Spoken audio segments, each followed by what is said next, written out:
यानंतर एक महत्त्वाची बातमी आपण पाहणार आहोत। एका महिलेनं 2 गरोदरपणामध्ये 7 बाळांना जन्म दिलाय। ऐकून हैराण झालात ना? मात्र हे खरंय। बरं, ही घटना महाराष्ट्रात घडली आहे। साताऱ्यात कोरेगाव तालुक्यात काजल खाकुर्डिया या महिलेनं एकाच वेळी 4 बाळांना जन्म दिलाय, ज्यात 3 मुली आणि एका मुलाचा समावेश आहे। 5 वर्षांआधी काजलला पहिल्या बाळंतपणामध्ये 3 बाळं झाली होती।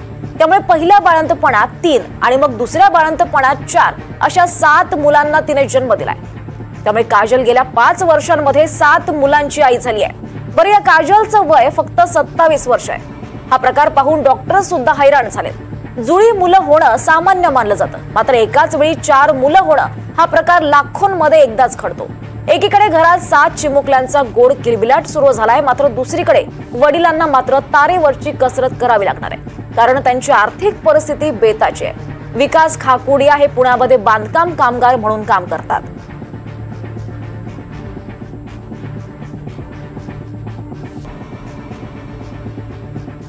दरम्यान या महिलेनं काय प्रतिक्रिया दिली आपण पाहूयात।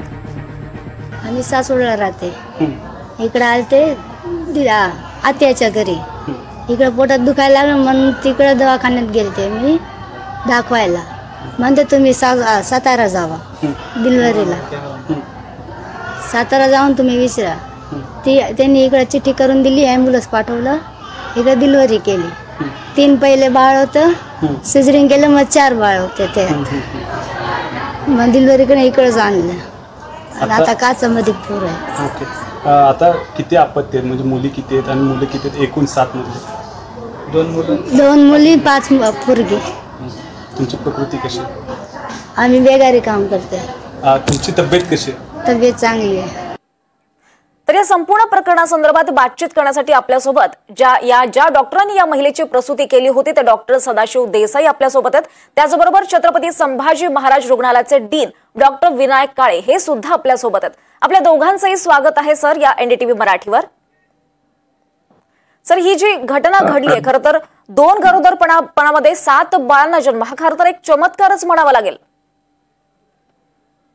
हो मॅडम, कारण असे ज्या प्रसूती आहेत या साधारणतः 10 लाखामध्ये 1 इतकं विरळ प्रमाण आहे। आणि एक मला अतिशय आनंद होतो आणि अभिमानही मला वाटतो की सातारा सारख्या एका जिल्ह्याच्या ठिकाणी आणि जिथं आमचं मेडिकल कॉलेज आहे, नुकतंच आता नवीन मेडिकल कॉलेज या ठिकाणी सुरू झालेलं आहे गेली 5 वर्षापासून।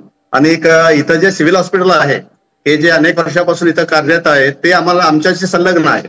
आणि अशा सिव्हिल हॉस्पिटलमध्ये क्रांतिसिंह नाना पाटील स्मृती सर्वोपचार रुग्णालयामध्ये अशा प्रकारची शस्त्रक्रिया करून या 4 नवजात बालकांना जो जन्म दिला, ही अतिशय अभिमानाची आणि अतिशय आनंदाची गोष्ट आमच्या संस्थेसाठी आहे। निश्चितच मला छत्रपती संभाजीनगर महाराज रुग्णालयाचे डीन जे आहे डॉक्टर विनायक काळे त्यांना विचारायचं, डॉक्टर खरं तर ही अशी घटना खरं तर लाखोंमध्ये 1 घडते असं आम्ही वाचलंय। नेमकं या आधी कधी अशी घटना घडली होती, तुम्ही काही अनुभवली आहे? आता कसं आहे, मी इथं मी आता गेली 6 महिन्यापासून आहे। यापूर्वी मी ससूनमध्ये होतो किंवा त्याच्याही पूर्वी मी मुंबईला जे रुग्णालयामध्ये मी काम केलेलं आहे। परंतु असे क्वाड्रिप्लेट, ज्याला आम्ही क्वाड्रिप्लेट म्हणतो इंग्रजीमध्ये, म्हणजे 4 नवजात बालकांना जन्म देण्याचं जे आहे हे फार रेअर आहे। आणि म्हणजे माझ्या तरी माहितीमध्ये, इव्हन मी मुंबईला काम केलं, पुण्याला काम केलं, माझ्या माहितीमध्ये नाही। परंतु माझा एक जो मित्र होता मुंबईमध्ये, त्याला तिळ झालेलं होतं, म्हणजे 3 मुलांना प्रसूती झालेली होती। पण ही 4 मुलांची प्रसूती ही पहिल्यांदाच मी म्हणजे ऐकतो आहे। आणि प्रत्यक्ष या संस्थेचा प्रमुख म्हणून मला हे आज या ठिकाणी अनुभवायला येतं, हे अतिशय आनंदाची बाब आहे। निश्चितच मला डॉक्टर सदाशिव यांना विचारायचं, डॉक्टर बाळाची जी आई आहे ती त्यांची तब्येत कशी आणि बाळ ही सुखरूप आहेत का, कशी हेल्दी आहेत का? हो, बाळाची आई सुखरूप आहे, आता 5वा दिवस आहे आणि ती चांगली आहे। बालक पण चांगले आहेत, सगळे ते एसएनसीयू मध्ये आहेत आणि उत्तम प्रकारचे उपचार सुरू आहे। नेमके असे जेव्हा बाळंतपण होतात याच्यामध्ये मोठी रिस्क काय असू शकते? नेमकं बाळांच्या जीवावर सुद्धा बेतू शकतं, आईच्या जीवावर बेतू शकतं, रिस्क कोणते आहेत यामध्ये? मॅडम कसं आहे की ही जी प्रेग्नन्सी जी असते, असे म्हणजे 4 बाळांची प्रेग्नन्सी आहे, हीच मुळामध्ये हाय रिस्क प्रेग्नन्सी म्हणून गणली जाते।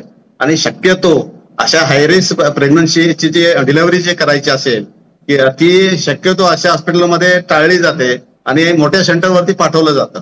परंतु आमचे जे डॉक्टर आहे, डॉक्टर सदाशिव देसाई, गेली 25 वर्ष या सिव्हिल हॉस्पिटलमध्ये ते काम करतात आणि या ठिकाणी आमचा अनस्थेशिया विभाग असेल म्हणजे ऑपरेशन करण्यासाठी किंवा बाकीचा नर्सिंग स्टाफ हा तज्ज्ञ असल्या कारणाने आम्ही ते रिस्क घेतले आणि आम्ही ठरवलं की इथंच आपल्याला ही प्रसूती करायची आहे.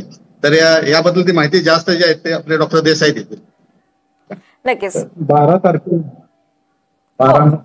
तारखेला सुखद रुग्ण आली आणि तिचं ऍडमिट करून घेऊन सगळ्या तपासण्या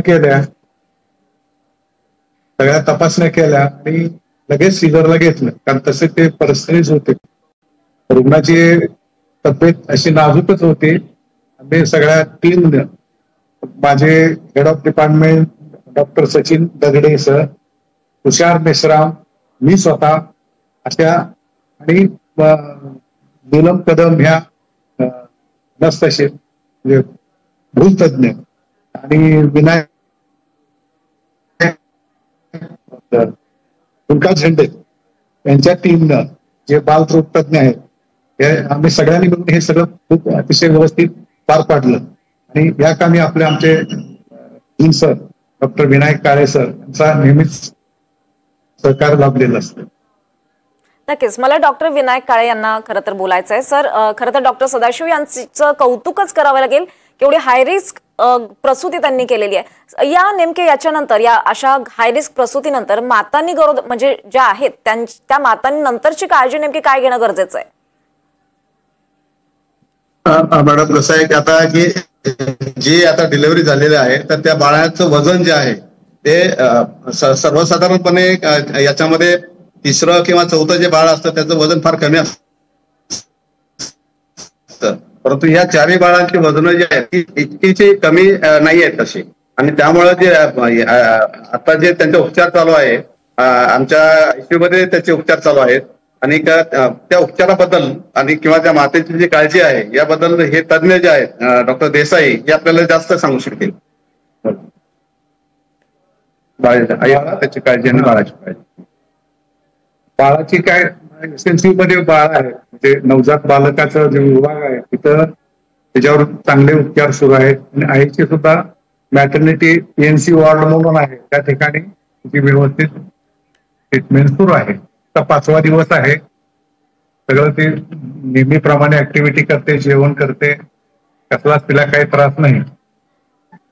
निश्चितच. खरं तर तुमच्या दोघांचंही खूप खूप कौतुक आणि अभिनंदन सर, कारण अशा प्रकारची हाय रिस्क अशी प्रसूती तुम्ही केलेली आहे. आपण धन्यवाद आणि एनडीटीव्ही मराठीशी बातचीत केल्याबद्दल.